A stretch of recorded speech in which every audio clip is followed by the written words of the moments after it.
Welcome our YouTube channel GS with आंसू।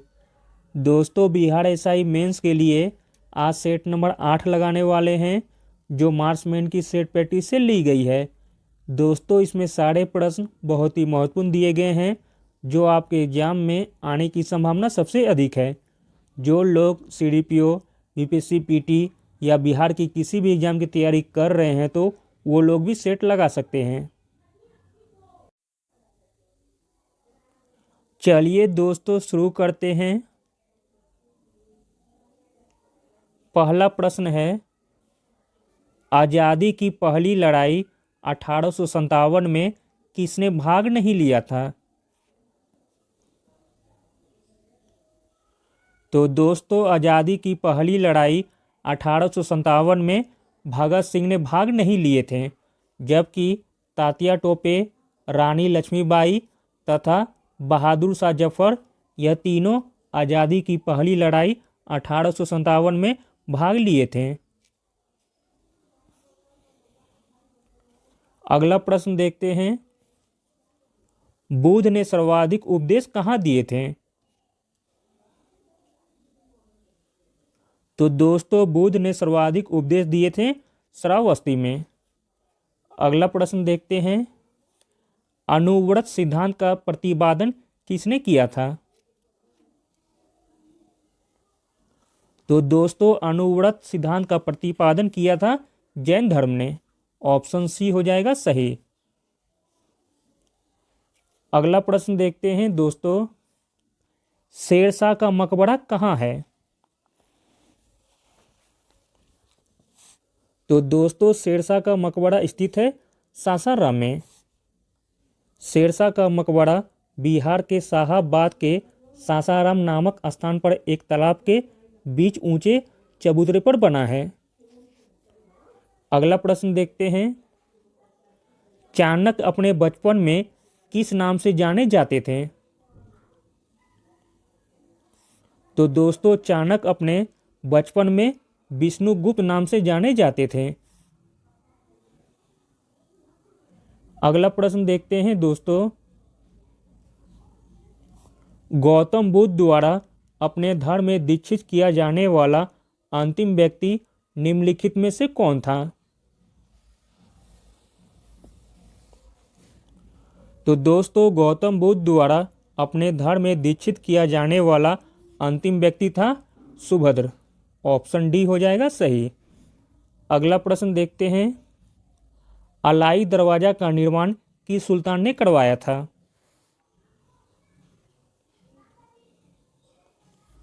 तो दोस्तों, अलाई दरवाजा का निर्माण अलाउद्दीन खिलजी ने करवाया था।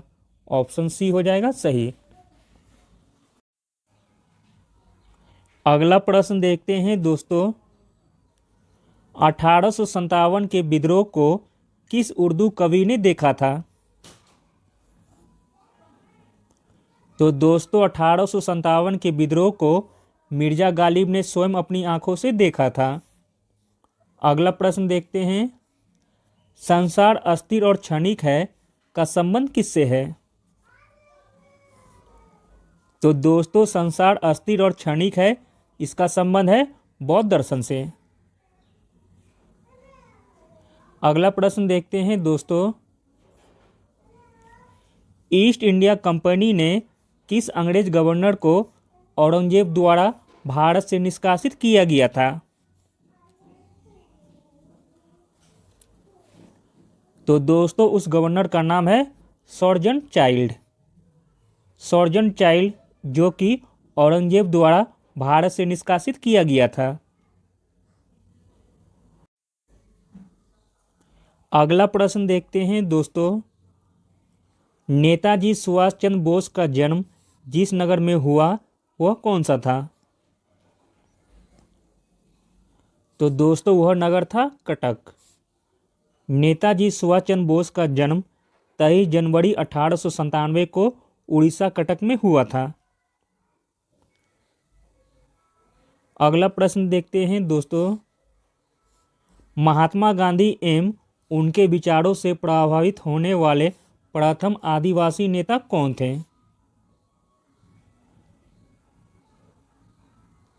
तो दोस्तों महात्मा गांधी एवं उनके विचारों से प्रभावित होने वाले प्रथम आदिवासी नेता थे जोड़ानांग।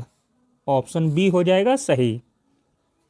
महात्मा गांधी और उनकी विचारों से प्रभावित होने वाले पहले जनजाति नेता थे जोड़ानांग, जो कि वो मणिपुर के नागा जनजाति के अग्रणी स्वतंत्रता सेनानी थे। अगला प्रश्न देखते हैं दोस्तों, जिस घटना के कारण गांधी जी ने असहयोग आंदोलन को वापस लिया था वह कौन सा आंदोलन था? तो दोस्तों वह आंदोलन था चौरी चौरा कांड। चौरी चौरा कांड के कारण गांधी जी ने असहयोग आंदोलन वापस लिया था और चौरी चौरा कांड 5 फरवरी 1922 को हुई थी। अगला प्रश्न देखते हैं दोस्तों, भारत सरकार अधिनियम 1935 निम्नलिखित में से किसकी रिपोर्ट पर आधारित था?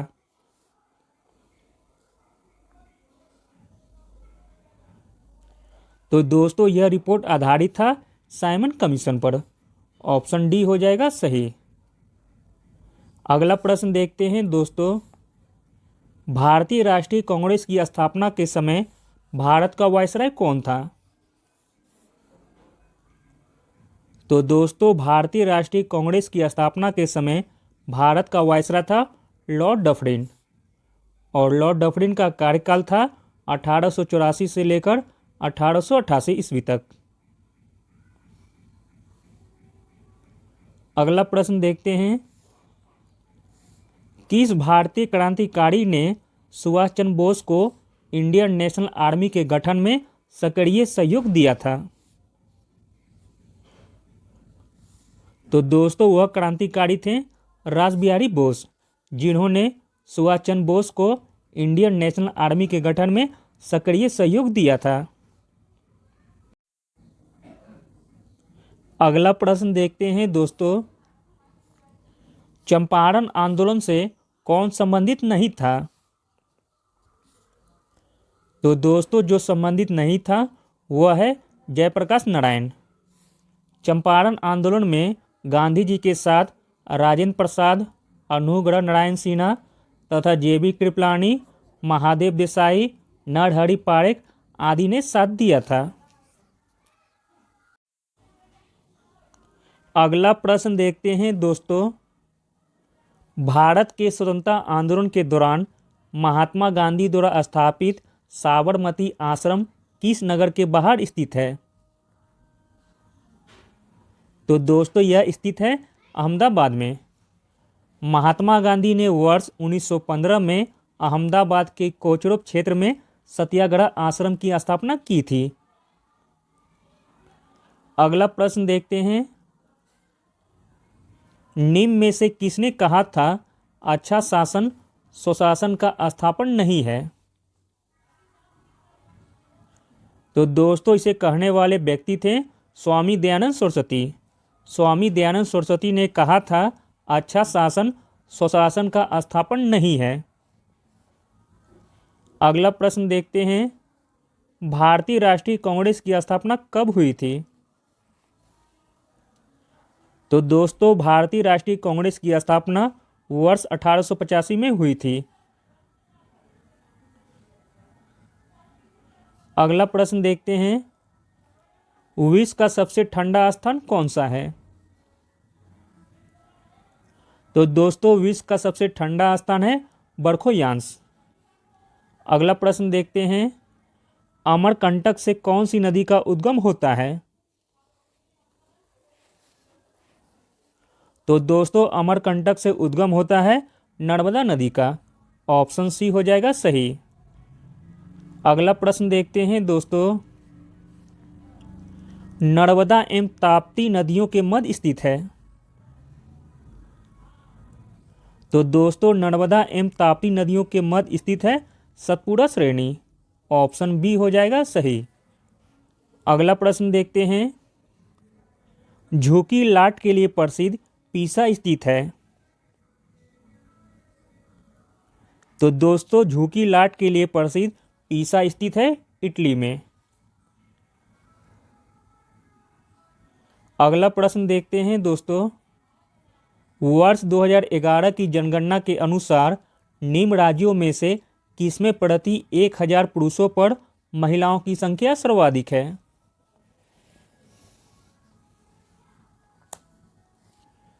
तो दोस्तों वर्ष 2011 की जनगणना के अनुसार केरल राज्य में प्रति 1000 पुरुषों पर महिलाओं की संख्या सर्वाधिक है। अगला प्रश्न देखते हैं दोस्तों, भारतीय मानक समय की यामोत्तर नहीं गुजरती है। तो दोस्तों भारतीय मानक समय की यामोत्तर नहीं गुजरती है महाराष्ट्र से। भारतीय मानक समय की यामोत्तर रेखा उत्तर प्रदेश, मध्य प्रदेश, छत्तीसगढ़, उड़ीसा तथा आंध्र प्रदेश से गुजरती है। अगला प्रश्न देखते हैं, निम्न में से कौन रेजिडुअल पर्वत का उदाहरण है? यानी कि अपशिष्ट पर्वत का उदाहरण बताना है आपको। तो दोस्तों अपशिष्ट पर्वत का उदाहरण हो जाएगा अरावली। ऑप्शन डी हो जाएगा सही। अगला प्रश्न देखते हैं दोस्तों, विंध्य शैलों में जिसके बृहद भंडार पाए जाते हैं वह है? तो दोस्तों वह है चूना पत्थर। चूना पत्थर जो कि विंध्य शैलों में बृहद भंडार पाए जाते हैं। अगला प्रश्न देखते हैं, भारत के तेलंगाना राज्य की राजधानी क्या है? तो दोस्तों तेलंगाना राज्य की राजधानी है हैदराबाद। 2 जून 2014 को आंध्र प्रदेश से विभाजित होकर तेलंगाना राज्य बना था और तेलंगाना की राजधानी है हैदराबाद। अगला प्रश्न देखते हैं, निम्न में से किस राज्य में अनुसूचित जाति के लोगों की संख्या सबसे अधिक है? तो दोस्तों अनुसूचित जाति के लोगों की संख्या सर्वाधिक है उत्तर प्रदेश में। अगला प्रश्न देखते हैं, भारत का योजना आयोग था? तो दोस्तों भारत का योजना आयोग था एक सलाहकार संस्था। अगला प्रश्न देखते हैं दोस्तों, भारत की जनसंख्या में निरंतर वृद्धि से निम्नलिखित में से किसके विकास में गंभीर अड़चनें आई है?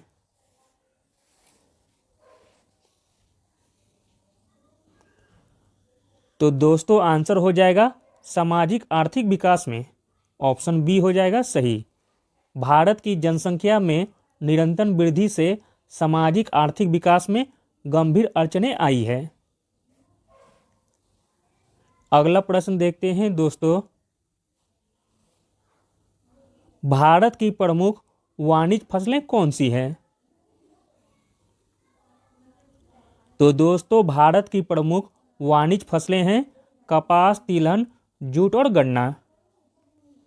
अगला प्रश्न देखते हैं, वर्ल्ड बैंक ऋण देता है? तो दोस्तों वर्ल्ड बैंक ऋण देता है दीर्घकालीन तथा अल्पकालीन। इस प्रकार ऑप्शन सी हो जाएगा सही। अगला प्रश्न देखते हैं दोस्तों, निम्नलिखित में से कौन सा वक्तव्य जीएसटी के बारे में सही नहीं है? तो दोस्तों जो सही नहीं है वह है ऑप्शन बी। जीएसटी भारत में प्रचलित सभी प्रत्यक्ष करों को समाप्त कर देगा। तो दोस्तों यह कथन गलत दिया गया है। जीएसटी भारत में लगाए गए सभी अप्रत्यक्ष करों को समाप्त करेगा, न कि प्रत्यक्ष करों को। बाकी सभी कथन सही दिए गए हैं। यह भारत में कर ढांचे को एकीकृत करेगा। यह पूरे देश में 1 जुलाई 2017 से लागू किया जाएगा। जीएसटी एक अंतिम बिंदु पर लगाया जाने वाला रिटेल टैक्स की तरह है। इस कर को उपभोक्ता से वसूला जाता है। अगला प्रश्न देखते हैं दोस्तों, सेरीकल्चर का संबंध है? तो दोस्तों सेरीकल्चर संबंध है रेशम उत्पादन से। अगला प्रश्न देखते हैं दोस्तों, एकाधिकार का अर्थ क्या है? तो दोस्तों एकाधिकार का अर्थ है एकल विक्रेता। अगला प्रश्न देखते हैं दोस्तों, सेज का पूर्ण रूप क्या है? तो दोस्तों सेज का पूर्ण रूप है विशिष्ट आर्थिक क्षेत्र, यानी कि स्पेशल इकोनॉमिक जोन। अगला प्रश्न देखते हैं दोस्तों, भारत में सर्वाधिक दुग्ध देने वाली बकरी की नस्ल कौन सी है? तो दोस्तों भारत में सर्वाधिक दुग्ध देने वाली बकरी की नस्ल है जमुनापारी। ऑप्शन बी हो जाएगा सही। अगला प्रश्न देखते हैं दोस्तों, भारत में मुद्रा एवं साख का नियंत्रण किया जाता है। तो दोस्तों भारत में मुद्रा एवं साख का नियंत्रण किया जाता है भारतीय रिजर्व बैंक के द्वारा। ऑप्शन सी हो जाएगा सही। अगला प्रश्न देखते हैं, भारत के उच्चतम न्यायालय में न्यायाधीशों की संख्या में वृद्धि करने की शक्ति किसमें निहित है? तो दोस्तों यह निहित है संसद में। ऑप्शन बी हो जाएगा सही। अगला प्रश्न देखते हैं, संविधान के प्रावधानों के अंतर्गत पंचायत चुनाव कराने का निर्णय किया जाता है।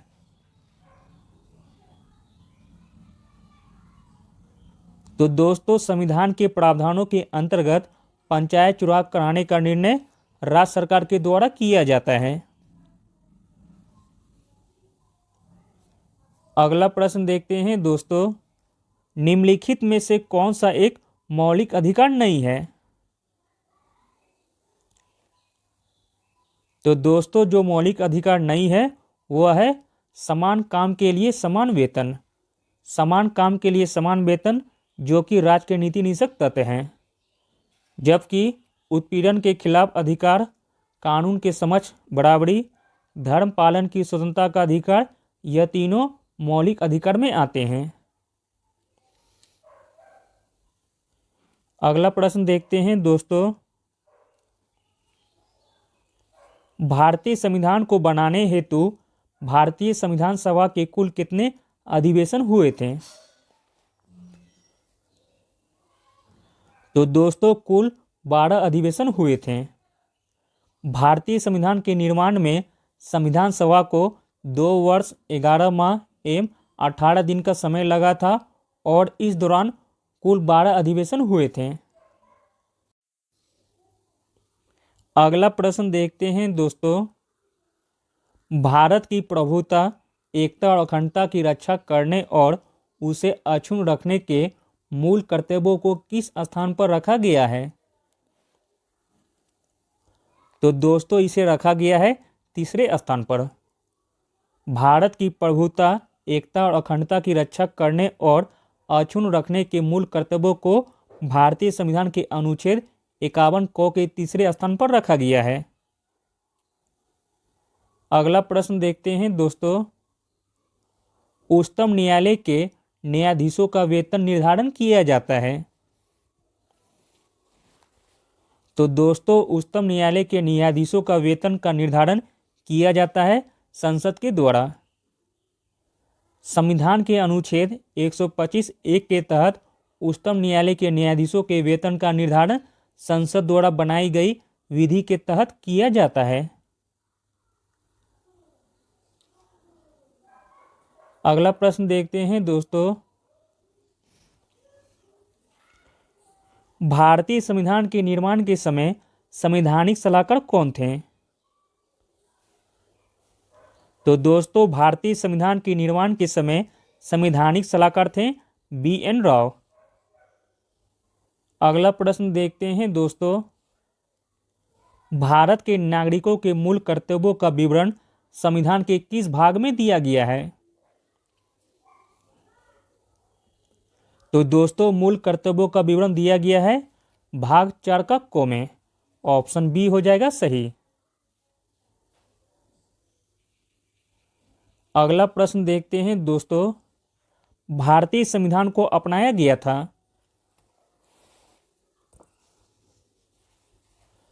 तो दोस्तों भारतीय संविधान को अपनाया गया था संविधानिक सभा द्वारा।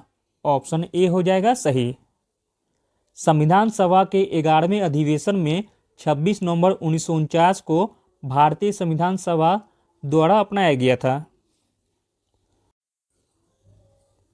अगला प्रश्न देखते हैं दोस्तों, नीति निषेधक सिद्धांत है। तो दोस्तों नीति निषेधक सिद्धांत है वाद योग्य नहीं। नीति निषेध सिद्धांत वाद योग्य नहीं है, यह न्यायालय द्वारा परिवर्तन नहीं कराया जा सकता है। अगला प्रश्न देखते हैं, बल का मात्रक क्या है। तो दोस्तों बल का मात्रक है न्यूटन। अगला प्रश्न देखते हैं दोस्तों, शीत प्रकोष्ठ में भंडारित फल अधिक समय तक चलते हैं क्योंकि। शीत प्रकोष्ठ में भंडारित फल अधिक समय तक चलते हैं क्योंकि शोषण की दर घटा दी जाती है। ऑप्शन सी हो जाएगा सही। अगला प्रश्न देखते हैं दोस्तों, खाने का नमक किससे बनता है। तो दोस्तों खाने का नमक बनता है प्रबल अम्ल और प्रबल क्षार से। अगला प्रश्न देखते हैं दोस्तों, डीपीटी वैक्सीन का प्रयोग किन बीमारियों के लिए किया जाता है। तो दोस्तों डीपीटी वैक्सीन का प्रयोग डिप्थेरिया, काली खांसी तथा टेटनस बीमारियों के लिए किया जाता है। अगला प्रश्न देखते हैं दोस्तों, लाइकेन मिश्रित जीव है जो बने होते हैं। तो दोस्तों लाइकेन बने होते हैं कवक एवं शैवाल से।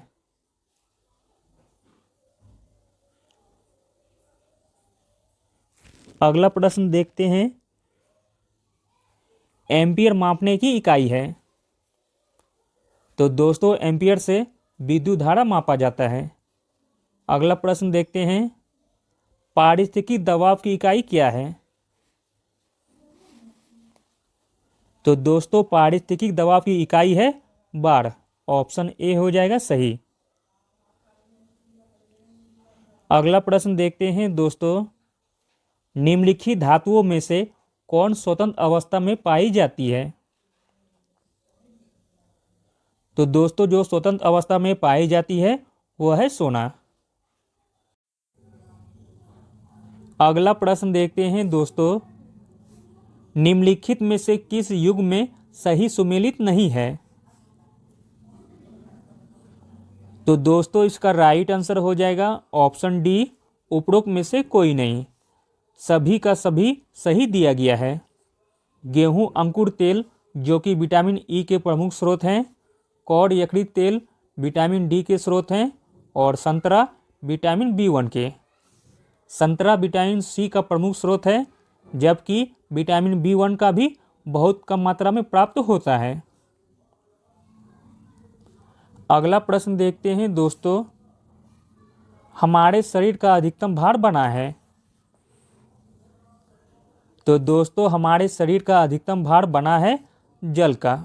ऑप्शन डी हो जाएगा सही।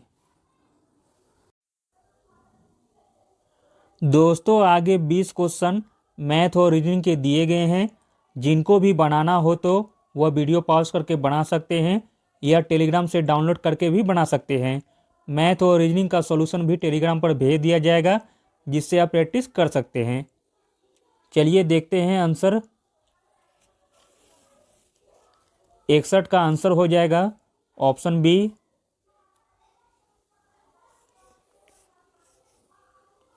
62 का आंसर हो जाएगा ऑप्शन सी। 63 का आंसर हो जाएगा 63 का आंसर हो जाएगा ऑप्शन ए। 64 का आंसर हो जाएगा ऑप्शन ए।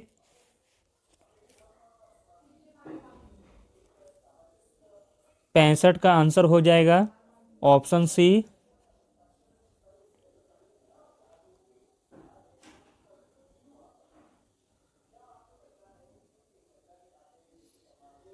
66 का आंसर हो जाएगा ऑप्शन सी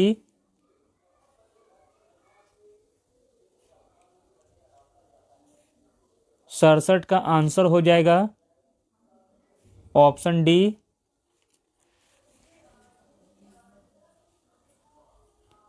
68 का आंसर हो जाएगा ऑप्शन बी 69 का आंसर हो जाएगा ऑप्शन बी 70 का आंसर हो जाएगा ऑप्शन डी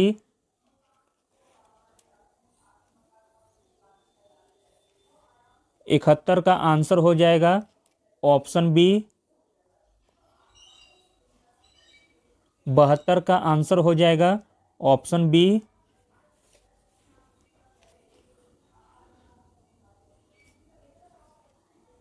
73 का आंसर हो जाएगा ऑप्शन सी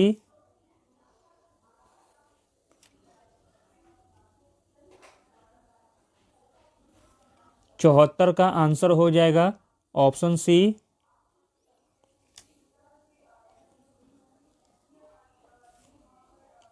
75 का आंसर हो जाएगा ऑप्शन बी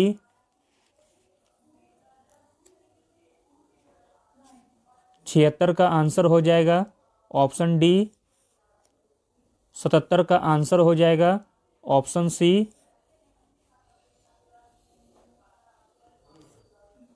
78 का आंसर हो जाएगा ऑप्शन डी 79 का आंसर हो जाएगा ऑप्शन ए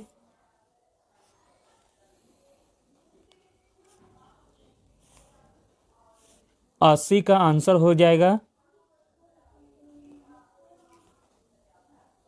80 का आंसर होगा ऑप्शन बी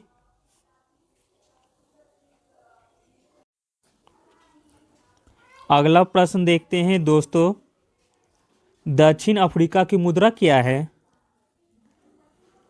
तो दोस्तों दक्षिण अफ्रीका की मुद्रा है रैंड। अगला प्रश्न देखते हैं दोस्तों केंद्रीय सूक्ष्म बागवानी संस्थान कहाँ स्थित है। तो दोस्तों केंद्रीय सूक्ष्म बागवानी संस्थान स्थित है बीकानेर में। ऑप्शन सी हो जाएगा सही। अगला प्रश्न देखते हैं राज्यसभा के चुनाव के लिए अपेक्षित न्यूनतम आयु कितनी है। तो दोस्तों राज्यसभा के चुनाव के लिए अपेक्षित न्यूनतम आयु है 30 वर्ष। अगला प्रश्न देखते हैं दोस्तों 8 अक्टूबर को प्रतिवर्ष मनाया जाता है। तो दोस्तों 8 अक्टूबर को प्रतिवर्ष मनाया जाता है भारतीय वायुसेना दिवस। अगला प्रश्न देखते हैं दोस्तों नोबेल पुरस्कार कब आरंभ किए गए थे। तो दोस्तों नोबेल पुरस्कार आरंभ किए गए थे वर्ष 1901 से। अगला प्रश्न देखते हैं दोस्तों the struggle in my life के लेखक कौन है। तो दोस्तों the struggle in my life के लेखक हैं नेल्सन मंडेला।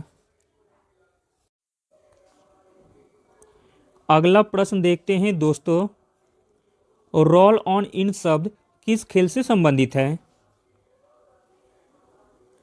तो दोस्तों रोल ऑन इन शब्द संबंधित है हॉकी से।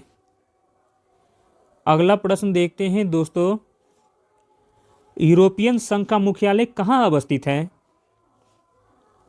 तो दोस्तों यूरोपियन संघ का मुख्यालय अवस्थित है ब्रुसेल्स में। अगला प्रश्न देखते हैं दोस्तों निम्नलिखित में से कौन सा महिला नृत्य है। तो दोस्तों महिला नृत्य संबंधित है वह है घूमर से। अगला प्रश्न देखते हैं दोस्तों ओजोन परत के क्षरण से रोकने से संबंधित मॉन्ट्रियल समझौता किस वर्ष किया गया था। तो दोस्तों मॉन्ट्रियल समझौता किया गया था वर्ष 1987 में। अगला प्रश्न देखते हैं दोस्तों जर्मनी की मुद्रा क्या है। तो दोस्तों जर्मनी की मुद्रा है यूरो। अगला प्रश्न देखते हैं दोस्तों international crop research institute for semi arid tropics कहाँ स्थित है। तो दोस्तों international crop research institute for semi arid tropics स्थित है हैदराबाद में। अगला प्रश्न देखते हैं दोस्तों, एक वर्ष में कम से कम कितनी बार संसद की बैठक होनी चाहिए? तो दोस्तों एक वर्ष में कम से कम 2 बार संसद की बैठक होना आवश्यक है। अगला प्रश्न देखते हैं दोस्तों, प्रत्येक वर्ष विश्व ओजोन दिवस कब मनाया जाता है? तो दोस्तों विश्व ओजोन दिवस मनाया जाता है 16 सितंबर को। ऑप्शन बी हो जाएगा सही। अगला प्रश्न देखते हैं दोस्तों, इंडिया डिवाइडेड के लेखक कौन थे? तो दोस्तों इंडिया डिवाइडेड के लेखक थे डॉक्टर राजेंद्र प्रसाद। अगला प्रश्न देखते हैं दोस्तों, निम्नलिखित में से कौन सा भारत का सर्वोत्तम सम्मान है? तो दोस्तों भारत का सर्वोत्तम सम्मान है भारत रत्न। अगला प्रश्न देखते हैं दोस्तों, अंतर्राष्ट्रीय हॉकी मैच की अवधि क्या है? तो दोस्तों अंतर्राष्ट्रीय हॉकी मैच की अवधि है 70 मिनट। अगला प्रश्न देखते हैं दोस्तों, सार्क का मुख्यालय कहाँ अवस्थित है? तो दोस्तों सार्क का मुख्यालय अवस्थित है काठमांडू नेपाल में। अगला प्रश्न देखते हैं दोस्तों, राजघाट कहाँ स्थित है? तो दोस्तों राजघाट स्थित है दिल्ली में। अगला और अंतिम प्रश्न देखते हैं दोस्तों, विलुप्त होने वाली प्रजातियों की सूचीबद्धता होती है? तो दोस्तों विलुप्त होने वाली प्रजातियों की सूचीबद्धता होती है रेड डाटा बुक में। ऑप्शन बी हो जाएगा सही। Thank you.